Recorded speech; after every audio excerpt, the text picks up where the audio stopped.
경기도 안산시 단원구 선감동. 평화롭고 한적해 보이는 마을과 갯벌이 보입니다. 지금은 육로가 생겨 쉽게 오갈 수 있는 선감도는 과거 선감학원이 있던 곳입니다. 지금의 평화로운 모습과 달리 선감학원생들에게 선감도는 탈출할 수 없는 지옥과도 같은 곳이었습니다. 내가 이제 집을 보내달라 그랬더니 집을 보내준다 어쩌니 그러더니 뭐 보내주고 같이 얘기하더니 계속 일만 시키고 몽둥이로 맨날 후두겨 패고 밥 먹을 때도 조무수고 밥 안 먹을 때도 조무수고. 그 일을 하다 다치는 사람보다 체벌 와서 이제 맞는 과정에 무슨 곡괭이자루로다 때리니까 뭐 팔이 부러지고. 선감학원에 강제로 끌려온 아이들은 이곳에서 강제 노역과 굶주림, 폭력으로 얼룩진 삶을 살아야만 했습니다. 일제강점기인 1942년부터 1982년까지 약 40년간 선감도에서 운영된 선감학원의 비극. 하지만 충격적이게도 해방 이후 이곳을 운영한 주체는 다름 아닌 경기도였습니다. 그 근거를 보면 경기도 선감학원 조례가 있어요. 그리고 그 규칙도 있고 그거에 따라서 그 당시에 이제 61년도 11월에는 도지사가 시차를 나가서 권고를 했다는 내용들도 기사화된 사건들이 있습니다. 선감학원 사건은 경기도를 넘어 정부가 아동 학대와 인권 유린을 자행한 사건입니다. 지난 2020년 5월 20일 다행히도 진실 화해를 위한 과거사 정리 기본법 일부 개정 법률안이 국회에서 통과됐습니다. 이에 오는 12월 재출범할 진실 화해를 위한 과거사 정리위원회 활동에 앞서 선감학원 사건은 무엇인지, 앞으로 선감학원 피해자들을 위해 반드시 해결해야 할 과제들은 무엇인지 현장 포착 사실원에서 알아봅니다.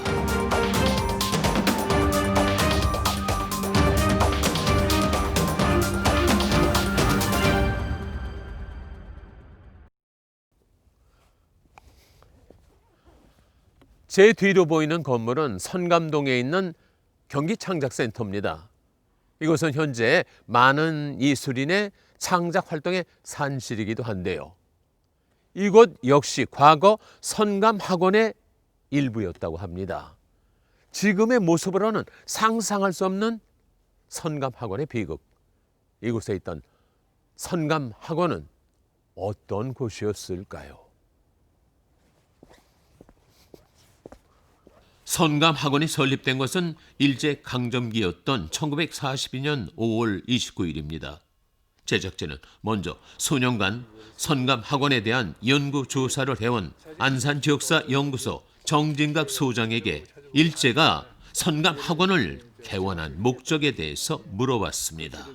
길거리에서 연고 없이 떠도는 아이들, 이런 아이들을 데려다가 이곳에서 교육을 시키고 성장하면 사회로 내보내겠다라는 취지였는데, 실상은 한 15살쯤 되면은 탄광으로 보내고 더 크면 그 다음엔 태평양 전쟁에 총알바지로 내보내기 위한 지헌병을 양성하는 그러한 자료들이 몇 개 발견이 됐습니다. 그래서 해방 이후인 1954년 4월에는 주한미군 1군단 원조 사업으로 사무실과 교사, 아동 및 직원 관사, 식당 등 41동의 건물이 지어졌죠. 미군이 철수한 뒤 선감학원은 경기도에서 수용시설로 운영됐습니다. 제작진은 해방 이후에도 일제강점기와 다름없이 운영된 선감학원에 수용된 아이들에 대해서 물어봤습니다. 6.25 전쟁 이후에 상당히 나라가 피폐해지고 길거리에 이제 헤매는 아이들이 많았죠. 그래서 이제 그런 아이들이 많으면 대외적으로 창피하다. 그러니까 일단은 저런 아이들을 좀 치우자. 치울 때가 마땅치 않은데 일본 일제시대 때 있던 선감학원이 있으니 일일이 전부 그런 아이들을 보냈습니다. 1982년까지 40년간 선감학원은 주로 서울의 불황아 수용을 담당하는 시설로 운영됐습니다. 나루터에 내려 선감도 땅을 밟은 아이들은 이곳에서 짧게는 몇 달, 길게는 영영 섬을 나가지 못했습니다.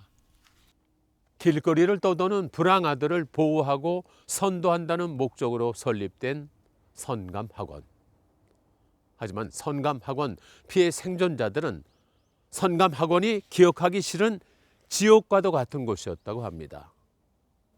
그들은 이곳에서 어떤 생활을 했던 것일까요? 이번에는 선감학원 피해 생존자들을 직접 만나 얘기를 들어보도록 하겠습니다.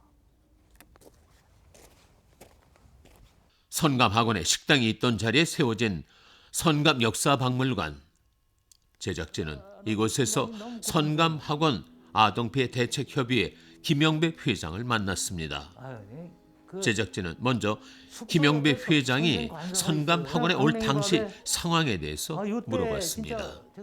뭐 사러 나가다가 남대문 경찰서 앞에서 잡혀가지고 서울 시립아동보호소로 들어갔고, 이곳에 63년 5월에 이제 이곳에 오게 됐고, 그 오는 과정이 그 뭐 제가 원해서 온 건 아니고 경기도 사람이니까 고향 배차라는 그런 제도가 있었는데, 그래서 이제 선감학원에 오게 됐고, 8살의 나이, 영문도 모르고 경찰에게 끌려가 선감학원에 들어오게 된 김영배 회장은 그 뒤로 5년간을 선감학원에서 보내야만 했습니다. 또 다른 선감학원 피해 생존자인 김윤선 씨도 비슷한 기억을 떠올렸습니다. 인천서 길 가고 있는데 저녁 한 7시, 6시쯤에 이제 가고 있었는데 차에다가 무턱대고 몽댕이 이만한 거를 싣고 가다를 몽댕이를 후려치고 차에다 싣더라고요. 그때 제가 할머니네, 애할머니네 집에 가는 방향으로 내 기억으로는 그렇거든요. 그리고 잡아갖고 거기 경찰서인지 어디 창고 같은 데다가 놓아갖고 하룻밤 거기서 재우고 한 30-40명 정도 일로 끌고 왔어요. 인천의 외할머니 집을 향해 가고 있던 김윤선 씨. 가족이 있었던 그들은 당시 경찰의 단속 실적을 위해 강제로 수용당했습니다. 제작진은 1964년 10월 26일 발간된 신문 기사의 내용을 확인해 봤습니다. 기사에는 선감학원에 수용된 원생 427명 중 3분의 2가 부모나 연고자가 있는 소년들이었으며, 경찰과 당국이 단속 기간에 맹목적으로 건수만 올리기 위해 아이들을 수용소로 넘겼다는 내용이 적혀 있습니다. 경찰들의 실적을 위해 강제로 선감학원에 수용된 아이들. 제작진은 선감학원 피해 생존자들에게 선감학원에서의 생활을 물어봤습니다. 나는 그냥 지금도 잊어먹지 않는 게, 이제 콩밭에서 콩밭 풀 매는데 그냥 평화롭게 콩밭 매는 게 아니요. 줄 세워서 호미 들고 간격 맞춰서 시작을 하면은 맡아가지고 그걸 빨리 못하면은 또 그거 체벌 대상이 되고, 좀 큰 사람들은 염전 가서 염전 일이 얼마나 힘들어. 염전 일하고. 축산부라는 데 저를 보내더라고요. 축산부 소 키우는데 여기 건너 넘어가서 축산부 그래서 돼지 키우고 소 키우고, 이 밭에 다 우리가 이거 다 갖고 온 거거든요. 여기도 다. 그러고서 허송세월 보냈죠. 아이들은 이곳에서 농사를 지었으며 아이들의 일부는 염전에서 일을 했다고도 했습니다. 그러나 그들은 힘든 노동보다 더욱 고통스러운 기억에 대해서 얘기를 꺼냈습니다.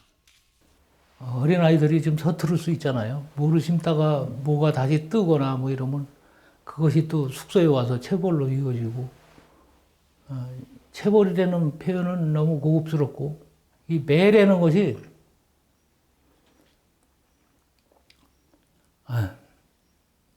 그냥 뭐 군대식 기합이 다 들어가요. 뭐 한강 철교라든가 뭐 원전 폭격, 뭐 헬리콥터, 뭐 아주 별의별 체벌이 다 있죠. 가장 이렇게 고통스러웠던 그런 기억들, 그냥 배고픔, 그냥 배고파도 그냥 고픈 게 아니고 그냥 그 뭐 막 풀이라도 뜯어 먹어야 될 그런 아주 극한 상황이었었고, 선감학원에서 밥을 주는데 왜 그러냐 그러면 그건 밥상 위에 놓여 있는 내 밥그릇도 뺏어가는 판이니까 큰 아이들한테 뺏기고 큰 아이들한테 맞고. 강제 노역, 굶주림, 계속되는 구타를 견뎌야만 했던 아이들. 이런 지옥 같은 상황을 벗어나고 싶었던 아이들은 탈출을 시도하기도 했습니다. 제작진은 2018년 인권위원회가 발간한 선감학원 아동인권 침해 사건 보고서에서 탈출을 시도한 아이들의 사례를 살펴봤습니다. 그중 한 사례에는 충격적인 내용도 있었습니다. 탈출하다 죽은 원생이 발견되면 묘지 이외에도 산 곳곳에 암매장을 많이 했다는 것입니다. 또한 김영배 회장은 선감도를 탈출하다가 죽은 아이들의 숫자가 경기도가 가지고 있는 원화대장의 공식 사망 기록보다 훨씬 많을 것이라고 주장했습니다. 성감학원에서 죽은 사람이 40년 동안 23명인가 24명이에요. 기록이 남아있는 게. 근데 행불자로 기타 분류가 된 사람이 830명이라는 얘기예요. 그럼 830명이 집으로 무사히 돌아갔다는 보장이 있냐 이거예요. 그걸 조사해보자는 거예요. 섬에서 탈출하다 죽어서 공동묘지에 묻혀있다는 우리 그 증언이 적어도 150이 넘고 어떤 일은 300 정도, 309 정도의 어떤 이야기를 하는데 그렇다면 목숨을 건진 피해 생존자들의 선감학원 이후 삶은 어땠을까요? 끔찍한 선감학원 생활 끝에 살아남은 김윤선 씨는 11살, 12살쯤 헤어진 가족을 30이 돼서야 찾았다고 얘기했습니다. 나는 한 나이 30살 넘어서 찾았죠. 내가 어렸을 때 뭐 왔다 갔다 했던 이게 자꾸 떠오르는 거야. 그 동네에 교회하고 막 내가 골목에서 놀던 게. 거기서 교회에 있는데 끝으로 해서 이렇게 들어가 봤어요. 그랬더니 그 집이 있는 거더라고요. 집이 있더라고요. 우리 사촌 남동생이 나랑 이제 한 2, 3년 시간 하니까 걔가 보더니 형 그러는 거야. 그래서 찾았어요. 하지만 김윤선 씨는 자신과 달리 대부분의 생존자들은 가족을 찾지 못했다고 얘기했습니다. 또한 선감학원을 나온 뒤 선감학원의 트라우마로 사회생활에 큰 어려움을 겪었다고 했습니다. 제가 집을 찾았는데 우리 집하고 우리 형제들하고 이렇게 어울리지는 못해요. 지금도. 무슨 얘기냐면 어렸을 때 같이 자라진 않았잖아요. 그러니까 이게 없어요. 정이. 우리 동료들하고는 정이 많아요. 여기서 같이 자라고 매 맞고 이러니까 근데 집에서 못해요. 이 개인 기피증인지 몰라도 아직도 지금도 남을 못 믿어요. 전 여자도 이렇게 내 몸 되는 거 타치하는 거 난 지금도 깜짝 놀라요. 왜냐면 이렇게 어렸을 때 딱 잡아갖고 이렇게 챙겨서 몽둥이로 때렸잖아요. 그런 트라우마가 지금도 있어요. 선감학원이 폐쇄된 후에도 선감학원에서의 끔찍한 기억은 여전히 피해 생존자들의 삶을 괴롭히고 있었습니다. 선감학원에서 아동학대와 인권유린을 당하며 하루하루 고통 속에 살아야 했던 아이들. 하지만 이런 끔찍한 사건은 뒤늦게 세상에 알려지게 되었습니다. 그들의 고통이 세상에 알려진 후 어떤 변화가 있었을까요? 김영배 회장은 선감학원의 관리 주체였던 경기도에 2018년까지 5번에 걸쳐 탄원서를 제출했습니다. 이후 사건이 언론에 알려졌고 경기도 의회에서는 경기도 선감학원 희생자 등 지원에 관한 조례가 발의됐습니다. 제작진은 경기도 의회에 원미정 의원을 찾아 2018년 발의됐던 조례 내용에 대해서 물어봤습니다. 2015년도에 제가 도정지를 통해서 경기도 의회 내 선감학원 진상규명에 대한 특별위원회를 구성을 했고 연구위원회를 통해서 조사를 시작을 했습니다. 경기도에서 일어났던 선감학원 사건에 대해서 피해 사실들이 어느 정도는 규명이 됐다라고 생각을 했기 때문에 이런 실질적인 피해자들에 대한 지원을 하기 위한 근거, 조례가 필요했고 그걸 전담할 수 있는 그런 조직을 구성하라는 그런 내용들이 있습니다. 선감학원 희생자들을 위한 조례가 제정되면서 경기도는 선감학원 전담팀을 꾸렸습니다. 제작진은 원미정 의원에게 현재 진행되고 있는 선감학원 피해자 지원 사업에 대해서 물어봤습니다. 올해부터 구체적으로 경기도 의료원 6개 병원이 같이 협력을 해서 의료비 지원을 하고 있고요. 내년도에도 좀 더 확대해서 진행을 할 계획이고, 그 다음에 이제 올해 11월까지 지금 시범 사업으로 하고 있는 심리치료 상담 지원 사업을 좀 하고 있고요. 그 다음에 이런 것들을 하기 위한 이제 피해 당사자에 대한 피해자 신고 센터를 운영하고 있고요. 그 다음에 성감학원 사건의 어떤 증언하는 그런 물품들을 전시하는 이제 박물관을 운영하고 있고요. 5월이면 이제 성감학원 피해자 위령제를 진행해 드리고 있습니다. 현재 선감학원 피해자 신고센터는 피해자들의 피해 사례를 꾸준히 접수 중이며 피해 생존자들을 위한 심리치료와 의료비 지원도 시작됐습니다. 제작진은 심리치료를 담당하고 있는 단체의 이향림 대표를 만나 피해 생존자들의 상태에 대해서 물어봤습니다. 예전에 그 성감학원에서 폭행을 당하고 강제 노역을 하고 부모님과 강제로 헤어지고 이렇게 해서 그게 너무 화나고 슬퍼요. 이런 게 아니에요. 그거를 떠올리면 몸이 다 얼음처럼 얼어붙고 식은땀이 나고 이제 탈출하다가 죽었던 그 어린 시절의 그런 꿈을 아직까지도 꾸시거나 이렇거든요. 그리고 대인관계에서도 누군가가 특히 이제 남성들 좀 그런 군사 문화처럼 지시적으로 하는 표현을 하는 사람하고는 대인관계를 못 하세요. 그러니까 이제 당연히 일반적인 사회생활을 하기가 힘들죠. 그래서 이제 평생 그런 이제 어린 시절의 트라우마로 해서 뭐 30년, 40년, 50년 이제 그 세월 동안에 어린 아이로 그렇게 이제 지내는 부분이 계십니다. 선감학원 피해 생존자들은 지난 1월 선감학원의 운영 주체였던 경기도의 사과를 받아냈습니다. 이어 지난 9월 코로나19 여파로 온라인으로 진행된 제5회 선감학원 추모 문화제를 통해 추모사 영상으로 다시 한번 사과와 피해자 지원에 대한 메시지를 전했습니다. 성감학원 피해자와 희생자 유가족 여러분, 경기도지사 이재명입니다. 일제강점기와 관선도지사 시절에 성감도에서 벌어진 끔찍한 국가폭력에 대해서 경기도정 책임자로서 진심으로 사과드립니다. 곧 활동이 재개되는 과거사 정리위원회에서 피해 사실 인정과 진상 규명이 이루어질 수 있도록 지원도 아끼지 않겠습니다.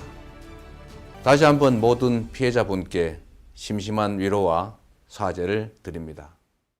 또한 피해 생존자들이 원했던 가장 큰 염원이기도 했던 진실 화해를 위한 과거사 정리 기본법 일부 개정 법률안, 약칭 과거사 정리법도 지난 5월 20일 국회를 통과했습니다.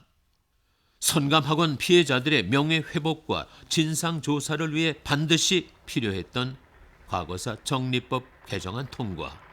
이번 개정안 통과로 오는 12월 진실 화해를 위한 과거사 정리위원회가 재출범할 예정입니다. 하지만 이번 개정안에도 피해 생존자들에 대한 보상, 배상안에 대한 내용은 빠졌습니다. 제작진은 보상, 배상안이 빠진 것에 대한 생각을 김영배 회장에게 물어봤습니다.